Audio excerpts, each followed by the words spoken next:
Good morning, Teachers on Fire. Welcome back to another edition of Saturday Morning Teacher Talk, my opportunity to review some of the top posts on Education X from the last week. I'm talking about posts that warmed your heart, sparked your thinking, or ignited your professional practice, and we're going to get right into them with this post from Howie Hua. Let's add this one to the stage. He says, "This is my favorite reflection activity. On the first day of school, I have students take a picture with this 'I am a math person' frame, and at the end of the course, I have them reflect on how they have grown in their mathematical abilities.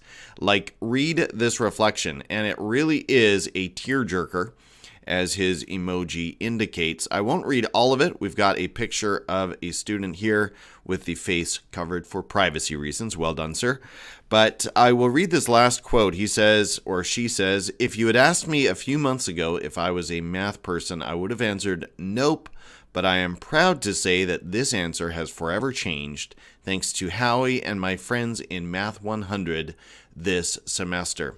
So I really like what Howie is doing here to build this idea that we are all math people. We are all on this learning journey, and we are striving forward together. No matter where we are, there's always a next step. And so we are all developing learners, in particular in math. And that is especially important because when you read Mindset by Carol Dweck and you think about this idea of growth mindset, fixed mindset, I am smart, I am stupid, these fixed mindsets that we all tend to adopt and students are certainly drawn to, nowhere is the fixed mindset stronger than in math. People decide fairly early, generally speaking, or historically speaking, students and learners of all ages tend to decide, I am a math person or I am not a math person. And I think, unfortunately, many teachers out there have made that decision as well. And in fact, many times they've said so in front of the class. No.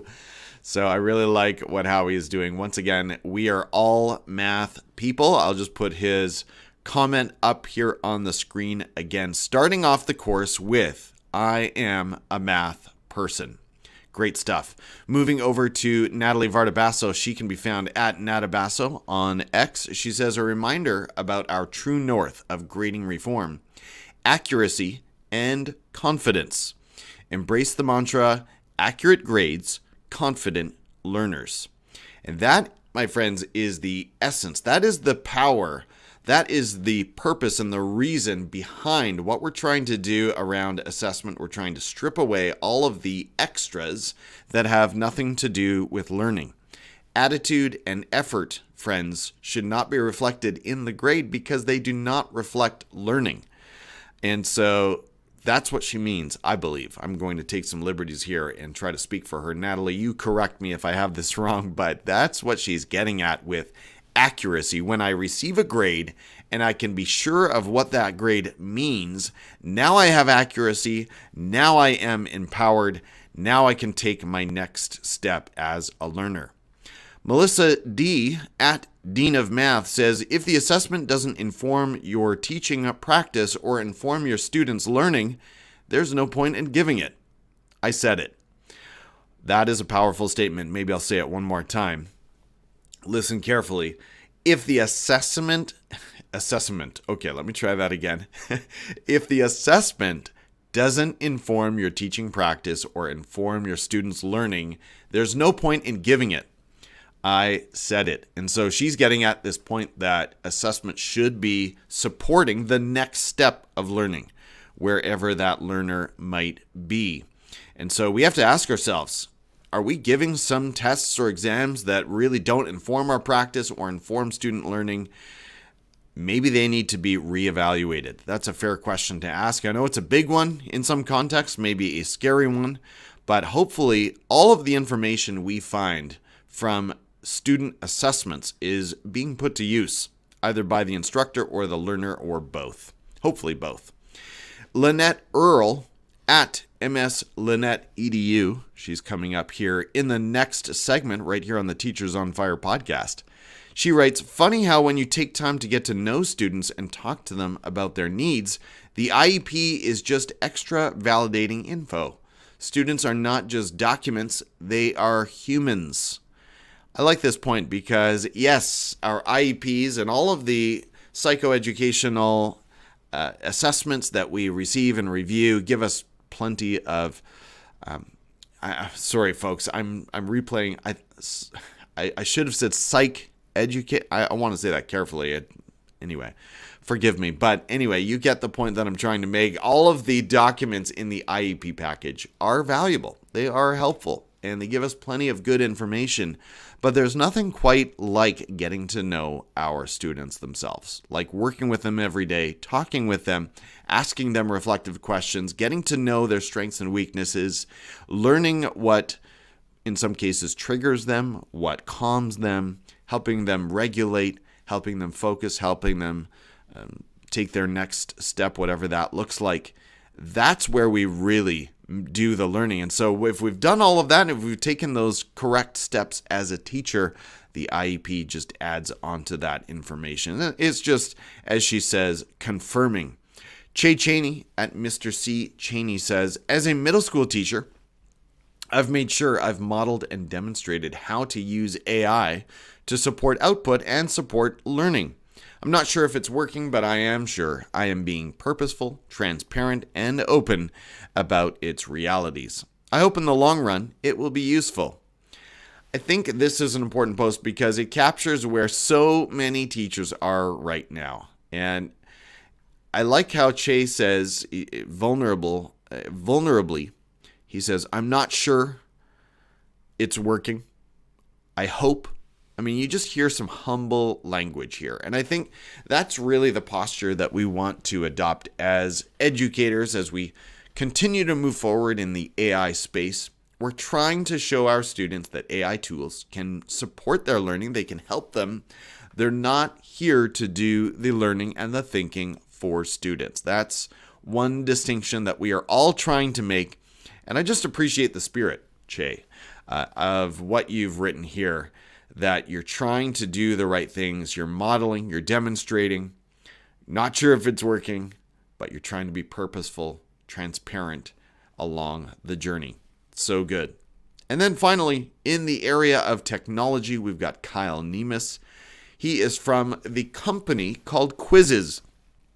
And for the podcast listeners, I'm talking about Quizizz, or for my Canadian friends, Quizizz. We're talking about the company Quizizz. And he writes, have you ever had a live event you missed and you really want to know what happened, but also really don't want to watch a long video? This hack just might let you get the main ideas from that video in a much more fun way. Quizizz, the company, Chrome extension update with video is now live. So I have not installed the Quizizz update, Quizizz company update, the Chrome extension, but I clearly really need to get it because it makes this business of converting YouTube content into a quiz automatically. It makes it that much easier, just one click away. And I've made videos about the power of this tool, of the Quizizz platform, and the power of the app to quickly convert video content into quiz form. But wow, we really need to move forward with this extension because it's made things even easier, even more straightforward, and I need to have it. So as soon as this broadcast is over, I'm going to add it to my version of Chrome. Thank you, Kyle Niemis. I think of all the edtech companies out there, Quizizz, in my mind, and again, I'm talking Quizizz, the company, has really taken the biggest steps forward this year. I've got my brother in the broadcast. Peter Cavey says, back in the bunker, I see. Well done. Well, I'm not sure what you mean by the bunker, Peter, but I've got the moving background. So for the podcast listeners, we've got some falling snowflakes set over a purple and pink background. It's kind of fun. Hopefully it's showing up correctly on the broadcast, even though it is a little different. So that rounds out my selections of the top posts on Education X from the week, Teachers on Fire.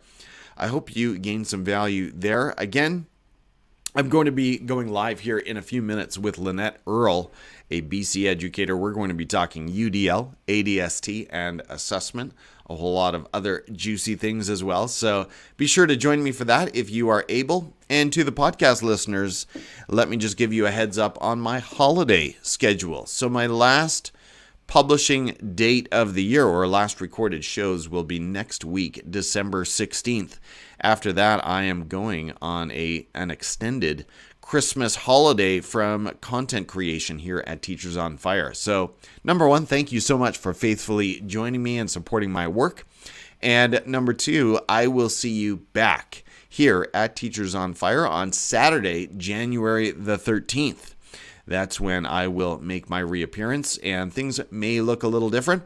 I'm planning on probably dropping this segment of the top posts of the week on Education X. As fun as they are, I'm planning to narrow my focus a little bit in the area of Teachers on Fire and think about how I can use my time in other ways as well. But once again, thank you for engaging on Education X. Thank you for not giving up on Twitter this year. I know there's been this idea that we should all leave the platform, but I find it such a unique place, a unique community for educators. And Peter is here. He's saying, if I was a teacher, I would love this show so much. Well, thank you, brother. And nice jacket, he says as well. So for the podcast listeners, yes, I am rocking a purplish olive-colored jacket today. It's a lot of fun. And on that note, H&M is the place for cheap jackets of this nature. But I digress. Thank you again, Teachers on Fire audience and listeners. I hope that some of what I'm bringing here and in the interviews is a help to your practice. And I'll see you again right here, same time, same place next week on the Teachers on Fire podcast. Take care, everyone. Have a good weekend.